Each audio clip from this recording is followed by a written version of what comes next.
What's up guys, my name is Ace, and today we're going to be talking about the current state of balancing, like gameplay balancing, in Black Ops 4 multiplayer. This is a topic that was actually requested by one of my Twitch viewers. I can't remember right now off the top of my head who exactly it was that asked for this, but I do think it was a good idea.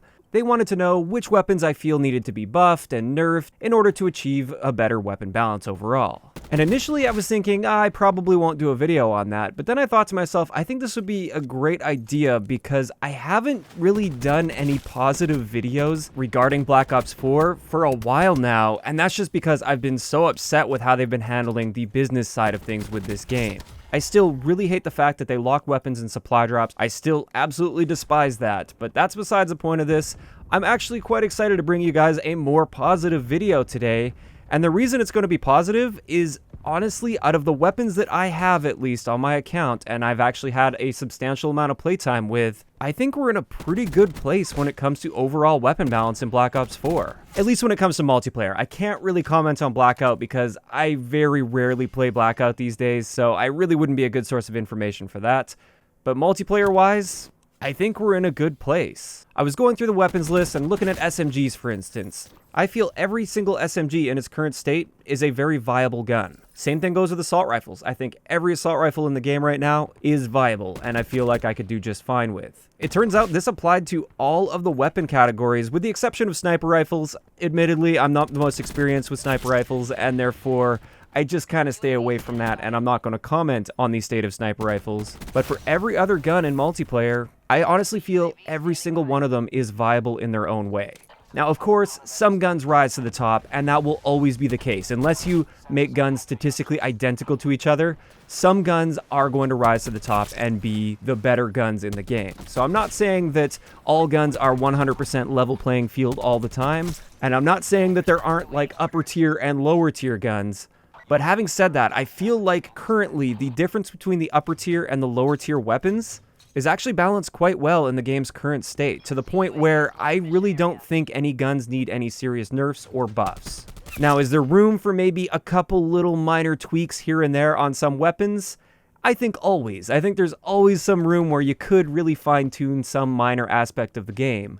But at the same time, I feel like if they touch nothing with weapon balance, at least like I said, out of the guns that I have and have experience with, I think the game would be just fine. Now, speaking a little bit about the guns that I don't have and therefore don't have a lot of hands-on experience with, I've just picked them up off the ground every once in a while. This is, for instance, the S6 Stingray. Especially with the operator mod, I have very little experience playing with this, although I have played against it a fair amount, and I do understand a lot of the frustrations playing against it. It does feel really unfair to play against, but at the same time, I don't feel like I can properly comment on that because I haven't played with it.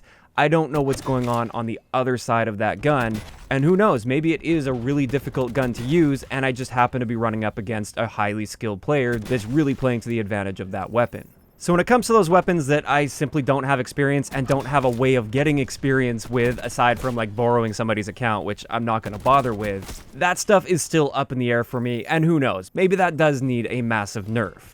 But yeah, overall, I'm actually pretty happy that I'm able to confidently say that I feel weapon balance in the game's current state is very solid. I honestly feel I can select any one of the standard primary weapons with the exception of sniper rifles, and as long as I'm able to tailor that class the way I like to build that class, and as long as I'm playing to the strengths of that gun, I can be very successful. And that's a really good feeling, and I'm really happy that we're in that place with this game.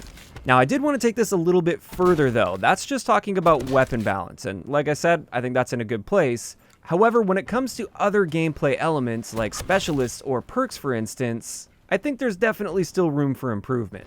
When it comes to specialists, those of you guys that have been around the channel for a while, you guys know that I generally am not a fan of specialists in Black Ops 4. I feel like they're elements that you just run into far too consistently, and they often just lead to free kills, which means on the other end of that, undeserved deaths.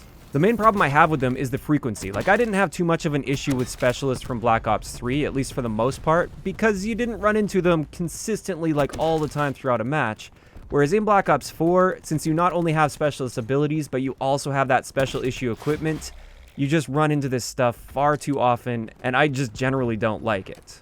Now, they definitely have made improvements throughout the year, like with Nomad's dog, for instance. They have reduced the health on that to make it a little bit less annoying and a little bit easier to deal with, but it is still very annoying and I still hate dealing with it. But even though they have been making improvements, I think there's still room for improvements with some of them, and the first one I want to talk about is actually the newest one, which is Reaper. I did a breakdown on this specialist last week if you guys want to check that out. I'll try to remember to link it in the description down below, and my opinion hasn't changed on that. I like the addition of Reaper, but objectively speaking, it is more powerful than all of the other specialists in the game. Not only does it charge fast, you also have an extremely powerful, fast-killing gun, which, to be fair, I don't mind a specialist weapon killing quickly, because when you compare it to an Annihilator, for instance, that kills literally in one shot. And with the Scythe, you at least have to actually aim and shoot at somebody, unlike some of the other specialist weapons where you basically hit 2 buttons and everything around you just dies.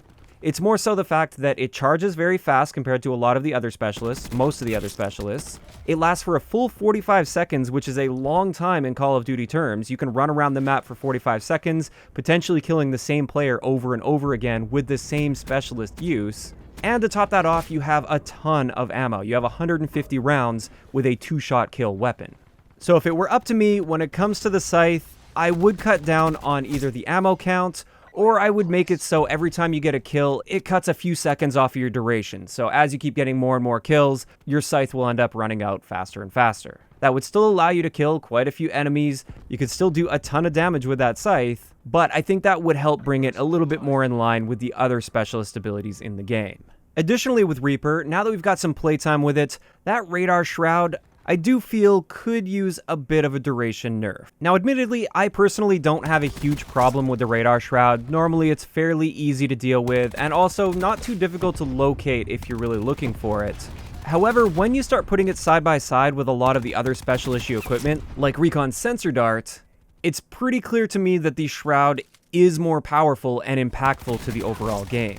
So those are a couple things that I feel maybe could use a little bit of fine-tuning. Like I said, I'm not necessarily complaining about these, it's more so just looking at them objectively, and objectively speaking, Reaper overall is more powerful than most of the other specialists in the game by a decent margin. But there's still one other specialist that I would love to see a change to. I don't anticipate a change to this, but I would love to see it, and this is Zero. I've got no problem with Zero's EMP grenade. I think that works really well. It's awesome counter to a lot of the other specialist stuff that I hate running into. I also don't even have an issue with the ice pick destroying streaks and screwing up players' heads-up display for a short period of time.